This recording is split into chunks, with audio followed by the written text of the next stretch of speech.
7-year-old Bonnie Loman had an unusual upbringing. She moved about a lot as a kid, spending most of her time in Hawaii and the small island of Saipan, where she lived mostly in shacks and rarely spent much time outdoors. Eventually, sometime in the early 1980s, her family, consisting only of herself, her mother, and her stepfather, settled down in Colorado, where she slowly gained a little more freedom. Life was simple enough until one day when little Bonnie accompanied her stepfather on the weekly grocery run, unaware that she was about to make the discovery of a lifetime.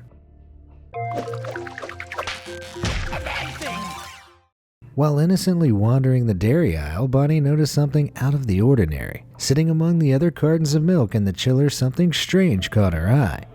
Printed on one of the familiar containers was a face staring right back at her. When she looked a little closer, she realized it wasn't just any face. It was her own. As she hadn't been formally educated in school, Bonnie crucially couldn't make out the words printed above her picture in bold letters, "Missing Child." Feeling excited by her apparent local fame, as any other little girl might be, Bonnie asked her stepfather if she could buy the carton. In a moment of remarkable hubris, he purchased the milk and cut out the picture for Bonnie to keep under one strict condition, that she never mentioned it to anyone else. If there's one thing little kids aren't known for, it's keeping secrets.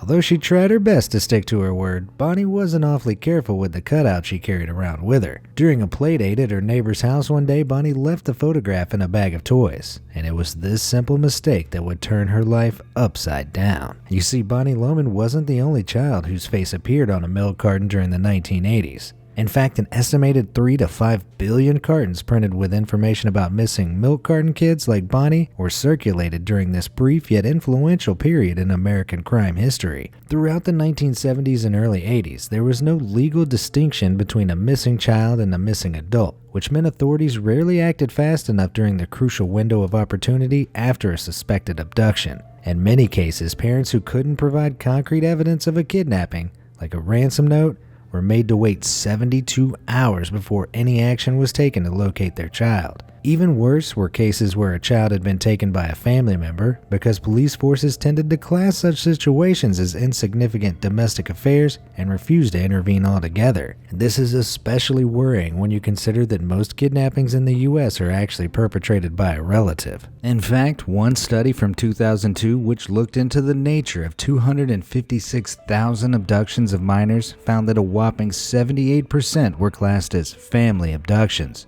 compared to a mere 22% which were considered non-family. The glaring lack of proper legislation surrounding non-custodial kidnappings left many parents at a loss, and eventually people who shared similar experiences banded together to try and reform the outdated treatment of America's missing children problem. Frustrated parents set up advocacy groups to raise awareness about how easy it was for rogue relations to snatch children from under their noses and transport them across state lines before the police even started faxing the information. Eventually, a new term was coined to treat these cases like any other random kidnapping: child snatching. Although it had gained some traction by the early 80s, the campaign, backed up by the National Child Safety Council, still needed a way to circulate information about missing children quickly and efficiently. Believe it or not, this was a time when we were still nearly a decade away from having the World Wide Web at our fingertips. So a more unconventional reporting method was chosen: milk. Most American households were expected to purchase milk on a weekly basis, and its short expiration dates meant that information about new cases could be kept relevant. The first milk carton featuring a missing child came out of Anderson Erickson's Dairy in Des Moines, Iowa in December 1984. And by March the following year, 7 out of 1,800 independent dairy companies across the country had adopted the practice. At last, it seemed there was a ray of hope for parents desperate to have their beloved children returned to them. Among the very first kids to have their faces mass printed in black and white, sold in grocery stores, and then placed on breakfast tables around the country were Ethan Patz and Johnny Gosch. In 1979, 6-year-old Ethan Patz left his family's apartment in Soho, New York to make the familiar 2-block walk to his bus stop. Except this time, Patz never boarded the bus. He didn't attend school that day, and he never came home that afternoon. A search party of 100 officers and police dogs, flyers distributed by friends and family, and even Times Square billboards showing Ethan's face weren't able to turn up any clues. In 1983, Ronald Reagan declared the day of Ethan's kidnapping, May 25th, as National Missing Children's Day. And 5 years after his disappearance in 1984, he became the first milk carton kid. Johnny Gosch, whose face was also one of the first to be printed, suffered a similarly troubling fate. On one morning in 1982, the 12-year-old boy went out to complete his regular paper round route in West Des Moines, Iowa. Everything seemed fine until his parents received a worrying phone call. Johnny's customers hadn't received their newspapers that day. His father searched their local area and found his son's red wagon full of undelivered papers just a couple of blocks away, but no sign of Johnny. It took the authorities 45 minutes to respond to the call placed by his mother Noreen shortly after the wagon was found, and police refused to declare Johnny a missing person until 3 days after his disappearance. Feeling neglected by the inadequacy of the police, Noreen set up the Johnny Gosch Foundation to raise awareness for other missing children. Thanks to her campaigning, a new law known as the Johnny Gosch Bill was passed in Iowa in 1984, which would allow police to start probing reports of missing kids right away,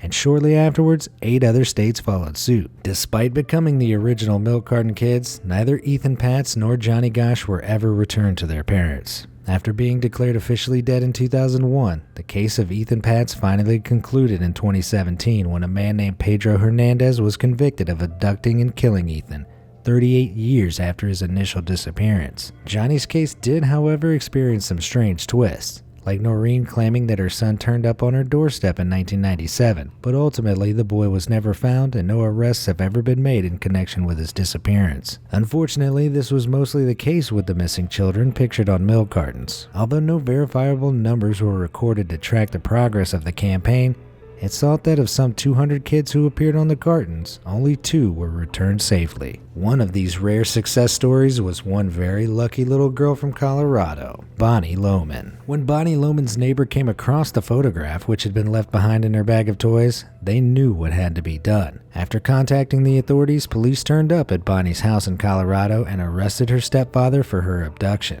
In an instant, her life up until this point was revealed as a lie, something which she couldn't quite comprehend at such a young age. When Bonnie was just 3 years old, she was illegally taken from her biological father's care as a result of a bitter custodial dispute. Her mother and stepfather then transported Bonnie out of her home state to Hawaii and Saipan, where she then grew up knowing no better than her new isolated island lifestyle, until that fateful day in the grocery store. Because it was officially classed as a non-custodial kidnapping at the time, the police deemed Bonnie's abduction to be a domestic dispute, and little effort was made to track her down at first. Desperate for ideas, her father came across the Missing Kids Milk Carton campaign and decided it was worth a shot. Although her case was slightly different to the other kids featured like Ethan and Johnny, Bonnie's father managed to get her photograph printed. It just so happened that fate was on his side though, because the person to recognize the image was little Bonnie herself. She just didn't know why it was so important yet. Thanks to this unique reporting technique, Bonnie was safely returned to her rightful guardian and continued to live her life as it was intended. In 1990, a novel by Caroline Bean Cooney called The Face on the Milk Carton seemed to be loosely inspired by Bonnie's story, and was even adapted into a film in 1995. It may have been responsible for reuniting Bonnie with her real father, but the Milk Carton Kids campaign wasn't without its criticisms. Sadly, most of the cases to be mass printed remained unsolved or didn't have happy endings, and parents became so accustomed to seeing these faces during their weekly shop that they stopped paying real attention. Kids were more likely to focus on the faces as they sat down and ate breakfast every morning, but many famous pediatricians such as Benjamin Spock also worried that this was having a negative effect. The main concern was that American children might internalize their irrational fears of being kidnapped by a stranger, despite the statistics showing that they were far more likely to be taken by a family member, resulting in a dangerous moral panic about stranger danger. Although it was intended for good, the campaign had created a strange juxtaposition where stories of random kidnappings now infiltrated the suburban American household, which was supposed to be a place of safety. What's worse, the campaign also came under fire for being racially biased. One study found that black children made up a whopping 42% of all non-family abductions, even though they comprised only 15% of America's child population at the time. Despite such alarming figures, it was mostly white faces who appeared on milk cartons during the campaign's short lifetime. Partly as a result of its controversial reception, the Milk Carton Kids campaign fell out of favor from around 1987 onwards. particularly as plastic jugs replaced the trusty cardboard carton on grocery store shelves. One of the last known cases to be advertised in such a way was of 16-year-old Molly Bish, who disappeared during a lifeguarding shift in Warren, Massachusetts in the year 2000. Molly's parents selected the milk carton method as a last-ditch attempt to locate their daughter, but unfortunately it ended in tragedy when her remains were discovered in 2003. Although it was short-lived and highly scrutinized, this unusual practice paved the way for many of the new reforms surrounding missing child cases in the U.S. In 1982, Ronald Reagan passed a bill called the Missing Children Assistance Act, which assured parents that every effort would be made to locate victims after reports were filed. For a while, pizza boxes, grocery bags, and envelopes were also printed with missing photos until the Amber Alert system, which we still use today, came into effect in 1996. This new system follows the same logic, but makes use of technological advancements by delivering information directly by digital highway billboards, email, SMS messages, and even more recently, people's Facebook feeds. Nowadays, the strange legacy of the milk carton kids remains at the forefront of the American imagination. Though they may not have been around for long, the thousands of faces staring out from milk cartons on those stock shelves, fridges, and family dinner tables is a constant reminder of the progress that was made to better the chances of reuniting broken families. At a time when police inefficiency was rife, especially when it came to non-custodial kidnappings,